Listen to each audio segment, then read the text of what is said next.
Hello everyone. ये मैं ज्वार के खेत में हूँ, जो कि आपने देखा होगा कि पशु इसे खाते हैं। ये हमारा ज्वार है, जिसे हम कह सकते हैं कि पशु का चारा। साथ ही साथ इसे मनुष्य भी इसे ग्रहण करते हैं मोटे अनाज के रूप में।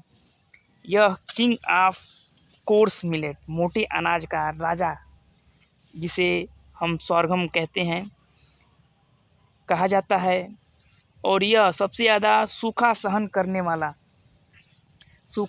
करने वाला क्रॉप है, जिसे हम कैमल क्रॉप के नाम से भी जानते हैं।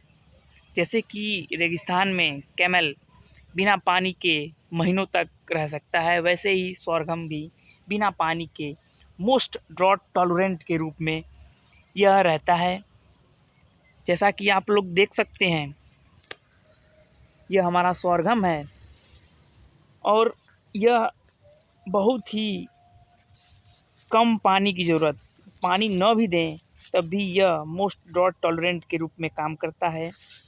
और इसके मोस्ट इम्पॉर्टेंट फैक्ट है, सबसे पहले camel crop water seeping crop के नाम से जानते हैं, जो पानी कम से कम मेटाबॉलिक एक्टिविटी में अपना यूज करता है।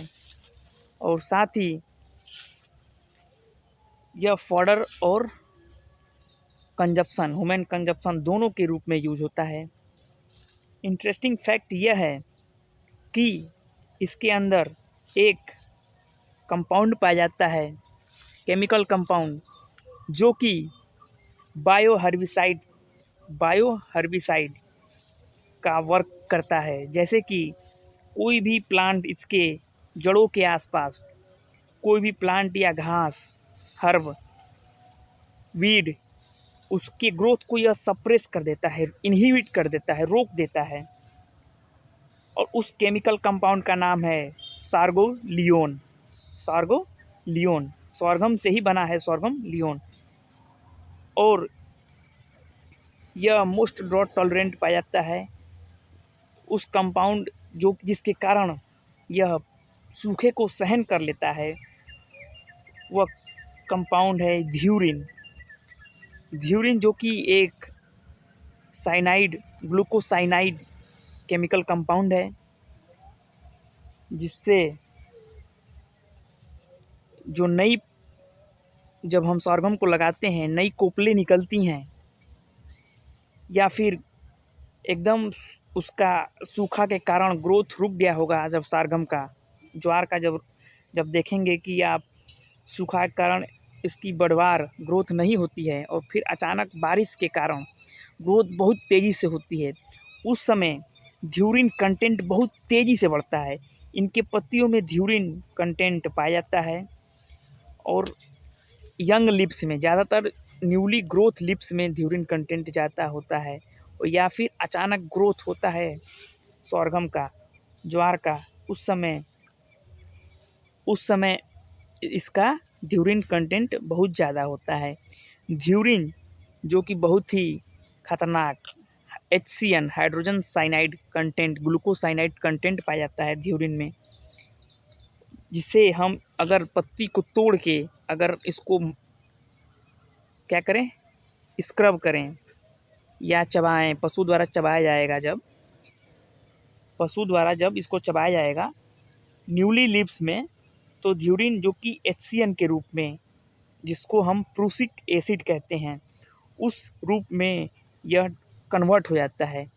जब हम पशु या हमारे द्वारा इसको छोटे छोटे टुकड़ों में काट के रगड़ा जाता है, तो इसके एंजाइम्स आपस में रिएक्ट करके ध्यूरिन से HCN, हाइड्रोजन साइनाइड, बना लेते हैं, जो कि पशु द्वारा खाए जाने पर उसकी मृत्यु भी हो जाती है।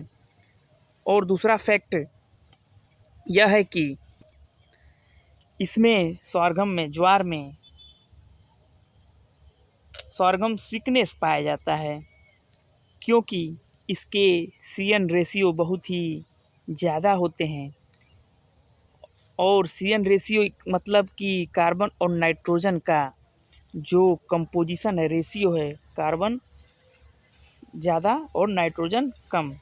इस वजह से जिस खेत में हम लगाते हैं वहाँ नाइट्रोजन की कमी पाई जाती है और अगले फसल को लगाने के बाद उसमें नाइट्रोजन की कमी पाई जाती है। इस वजह से हम कम से कम 25% एक्स्ट्रा नाइट्रोजन हम अगली क्रॉप में डालेंगे तो हम उससे घाटा मिलने वाला जो भी है उससे को पूर्ति कर लेंगे हम। तो सारगम सीक्वेंस का मतलब ये होता है कि हम अगले क्रॉप में नाइट्रोजन की कमी मिलती है इस क्रॉप को लगाने के बाद, क्योंकि कार्बन और नाइट्रोजन रेशियो CN रेशियो ज़्यादा होता है और इसको माइक्रो ऑर्गेनिज्म द्वारा डिकम्पोज होने में ज़्यादा समय लगता है और वो नाइट्रोजन सॉइल के अंदर प्रेजेंट नाइट्रोजन को भी यूज़ ले लेता है। इस वजह से सॉइल के अंदर नाइट्रोजन की कमी पाई जाती है। तो इसके अंदर ध्यूरिन पाया जाता है और यह किंग ऑफ कोर्स सीरियल मोटे अनाज का राजा कहलाता है। मोस्ट ड्रॉट टॉलरेंट क्रॉप है। इसका botanical name sorghum bicolor है और क्रोमोसोम नंबर गुणसूत्र संख्या 2n बराबर 20 और यह C4 प्लांट है। और एक और खासियत की बात है इसके अंदर,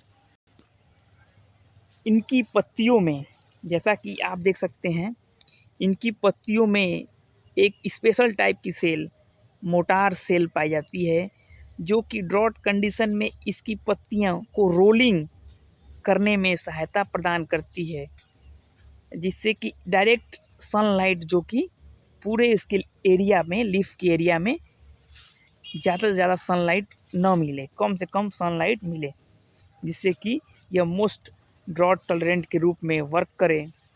मोटार सेल प्रेजेंट होता है और यह किंग ऑफ कोर्स सीरियल कहलाता है।